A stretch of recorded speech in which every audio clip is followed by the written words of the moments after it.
नमस्कार, मैं राजकुमारी शर्मा सूरज कुमारी गड़ोदिया से अपन 5वां अध्याय पढ़ रहे हैं ज्योग्राफी में। और अपन ने कल जो देखा और जो दो प्रकार की जो कृषि थी, पेय कृषि जिसे अपन पीने में काम में लेते हैं, चाय और कॉफी को देखा। आज अपन ये देखेंगे कि भारत में जो कृषि विकास हुआ है, जो वर्तमान में हम देख रहे हैं, क्या उस समय भी जब स्वतंत्र हुआ भारत, क्या उस समय इस प्रकार की परिस्थितियां थी या कुछ और था, है ना, या परिस्थितियां बदली हुई थी, कितना संघर्ष करना पड़ा भारत को आज़ाद होने के बाद में। तो ये सारी चीजें देखेंगे, क्योंकि उस समय जनसंख्या कम थी, लेकिन धीरे धीरे जनसंख्या बढ़ी और खाद्यान्नों पर भार बढ़ने लगा। तो अपन भारत में आज जो अपना टॉपिक है वो है भारत में कृषि विकास। तो स्वतंत्रता प्राप्ति से पहले जो भारतीय अर्थव्यवस्था थी वो केवल जीवन यापन करने के लिए, अपन कह सकते हैं जीविकोपार्जन के लिए ही संबंधित अर्थव्यवस्था थी। यानी कि जो लोग कृषि करते थे वो केवल अपने हिसाब से कृषि करते थे, अपने आवश्यकता अनुसार कृषि हो जाए बस उतना काफी था। लेकिन 20वीं शताब्दी के मध्य तक इसका जो प्रदर्शन था वो बड़ा दयनीय स्थिति में था। उस समय भयंकर अकाल व सूखे की स्थिति थी, कहा जाए तो उस समय जो भारत की स्थिति थी वो बड़ी दयनीय स्थिति में थे।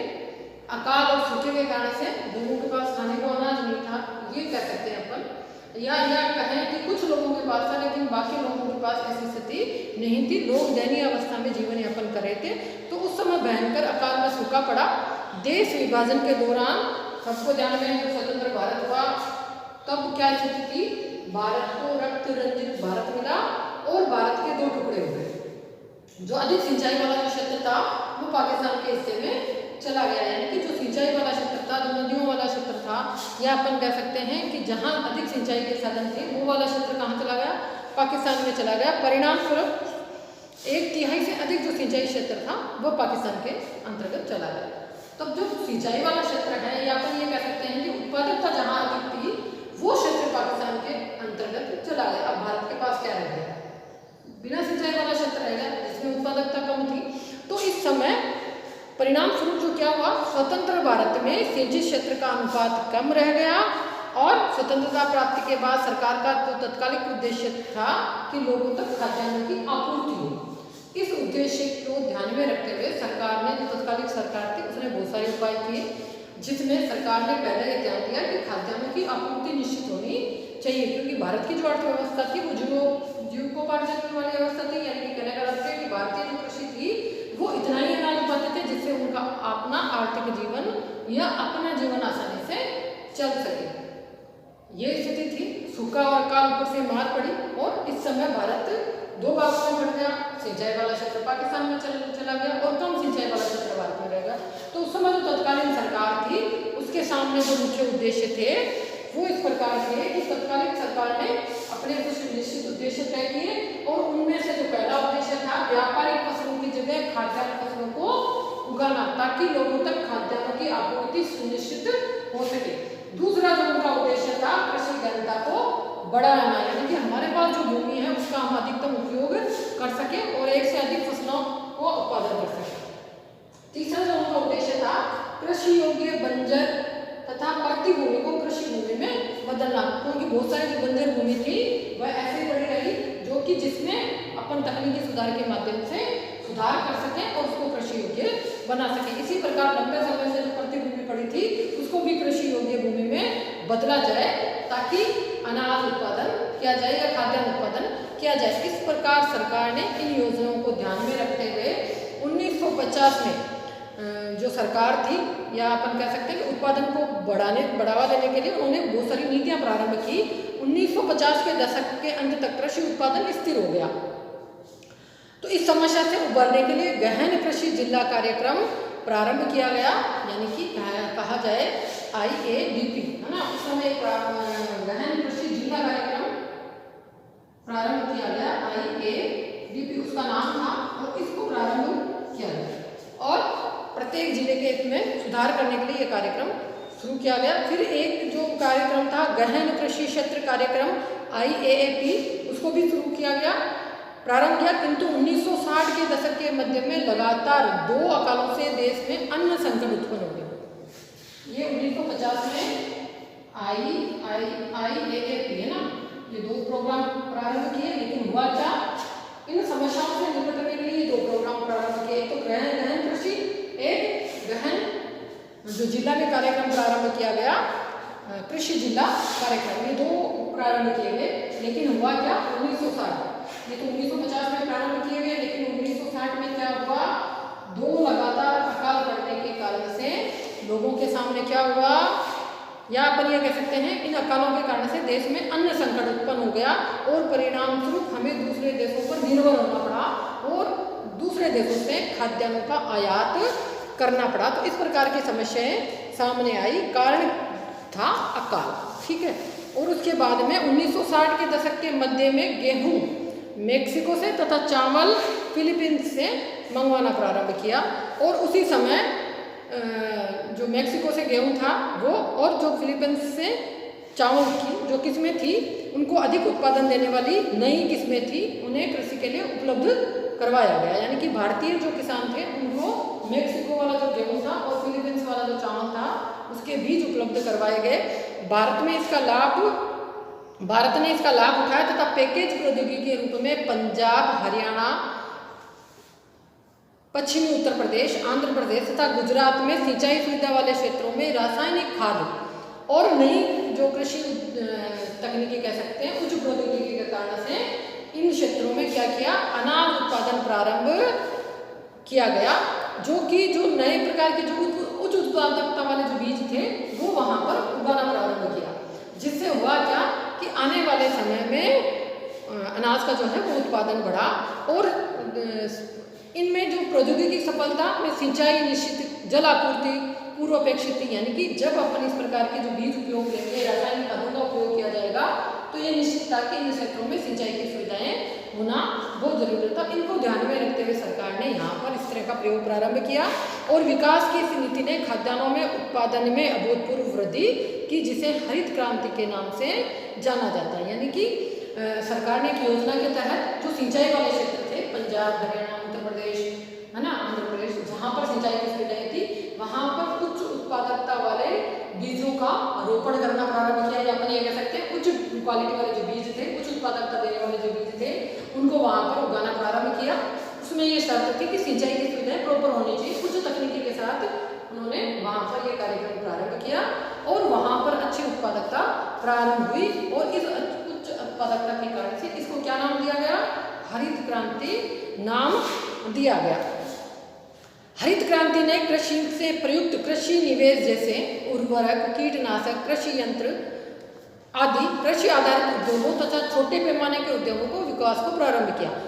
अब अपन ये समझें कि जब हरित क्रांति भारत में आ गई, तो हरित क्रांति जब भारत में प्रारंभ हो गई, अपन ये कह सकते हैं कि उनमें जो कृषि वाला जो क्षेत्र था उसमें बहुत सारे यंत्रों की आवश्यकता होने लगी, क्योंकि सिंचाई का साधन चाहिए था। सिंचाई के साधन के साथ में कुछ जो यंत्र थे, तकनीकी वाले यंत्र थे जो कृषि में काम लेने वाले थे, तो वो आवश्यकता बढ़ी, जिसके कारण से इन क्षेत्रों में जो रोजगार थे या इन क्षेत्रों में उत्पादकता बढ़ाने पर जोर दिया जाने लगा और इनकी उत्पादकता बढ़ाने लगी। कहने के तात्पर्य कृषि के क्षेत्र के साथ में जो अन्य उत्पादक करने वाले जो क्षेत्र थे, या अपन ये कह सकते हैं कि जो कृषि से संबंधित जो यंत्र थे उनको उत्पादन करने वाले लोगों को भी क्या हुआ, इस क्षेत्र के कारण से रोजगार प्रारंभ हुआ। अपन एक बार दिमाग लगाएं या अपन चारों तरफ अगर अपन नजर दौड़ाएं तो एक कृषि क्षेत्र में कितने सारे औजार आप काम में लेते हैं। जब सिंचाई वाला क्षेत्र होता है तो आप पंप सेट भी काम में आते हैं, मोटर भी काम आती है, उच्च तकनीकी वाले जितने भी साधन होते हैं वो सारे काम आते हैं।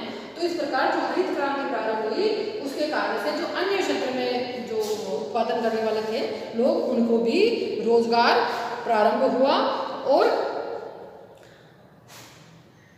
इस कारण से खाद्यान्नों के उत्पादन में आत्मनिर्भरता प्रारंभ हुई और अन्य जो उद्योग थे उनको भी प्रोत्साहन दिया गया। कृषि विकास की इस नीति से देश में हुआ क्या, खाद्यान्नों में उत्पादकता बढ़ी, जिससे देश खाद्यान्न के मामले में आत्मनिर्भर हुआ। लेकिन प्रारंभ में हरित क्रांति जो थी देश के सिंचित भागों तक ही सीमित थी।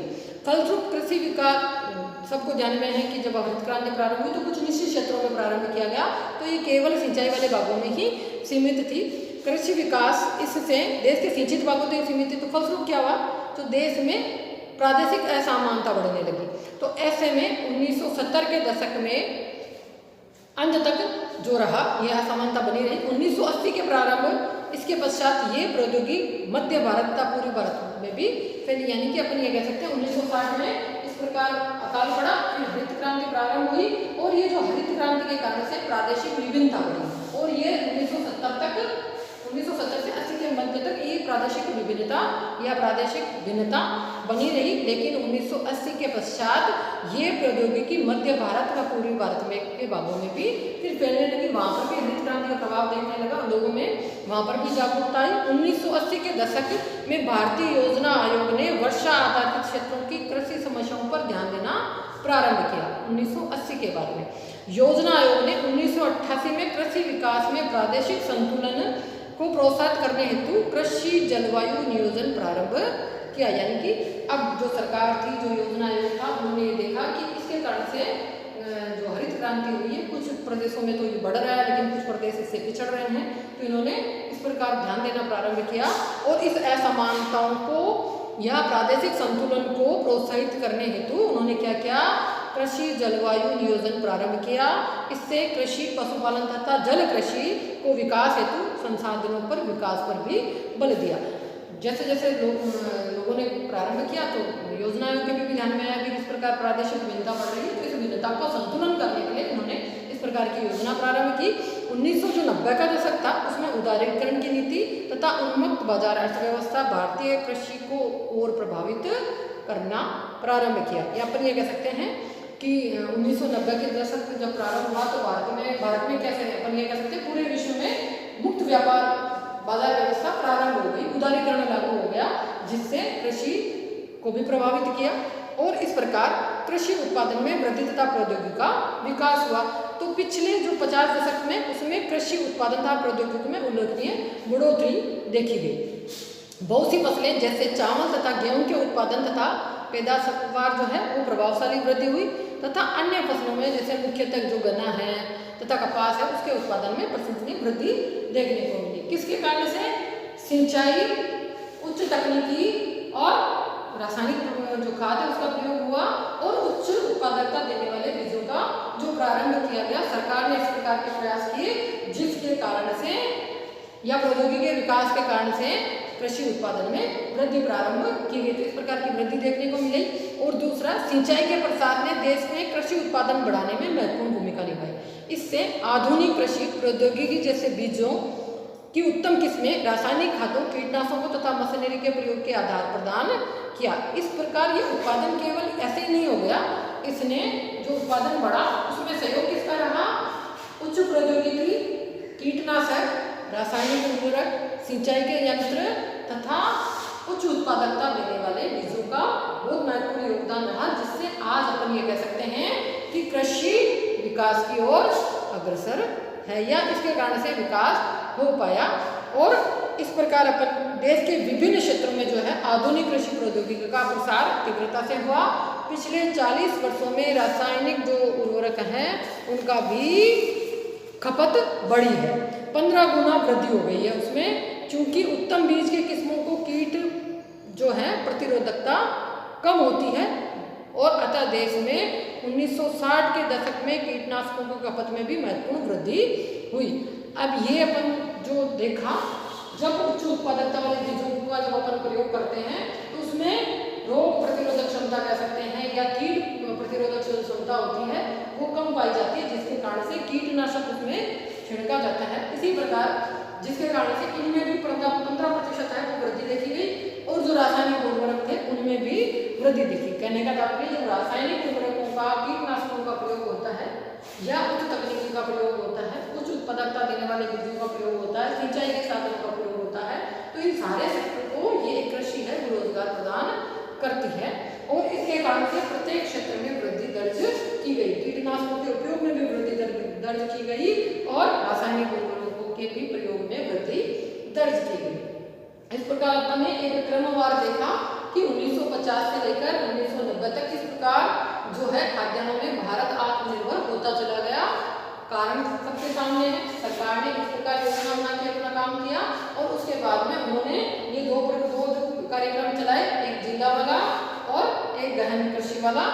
ये इसके कारण से हुआ क्या, खाद्यान्न एक समय में स्थिर आ गए, लेकिन 1960 में अकाल पड़ गया और अकाल पड़ने के कारण से खाद्यान्नों की कमी महसूस होने प्रारंभ हुई, जिसके कारण से अन्य देशों से फिर खाद्यान्न मंगवाना प्रारंभ किया, जिसके कारण से हमें उच्च गुणवत्ता वाले बीजों प्राप्त हुए और उन बीजों के कारण से हमने यहाँ उत्पादकता बढ़ाना प्रारंभ किया। कृषकों को अच्छे बीज मिले, उत्पादकता बढ़ी और उत्पादकता के साथ साथ में रासायनिक उर्वरकों का प्रयोग बढ़ा। खाद्यान्नों से संबंधित जो यंत्र हैं या अपन कह सकते हैं कि खाद्यान्नों को बढ़ाने वाली जो प्रौद्योगिकी है उसको अपन गाँव में लेने लगे। रासायनिक उर्वरकों का प्रयोग बढ़ा, कीटनाशकों का प्रयोग बढ़ा। कुल मिला के हम जो है या अपन कह सकते हैं कि भारत देश है खाद्यान्नों में निर्भर हो गया, यानी कि आज तक हम जो विकास है इस क्रमबद्धता में करते हैं। आज भारत खाद्यान्नों में आत्मनिर्भर है। आगे हम पढ़ेंगे कि कृषि से संबंधित समस्याएं क्या है। नमस्कार, धन्यवाद।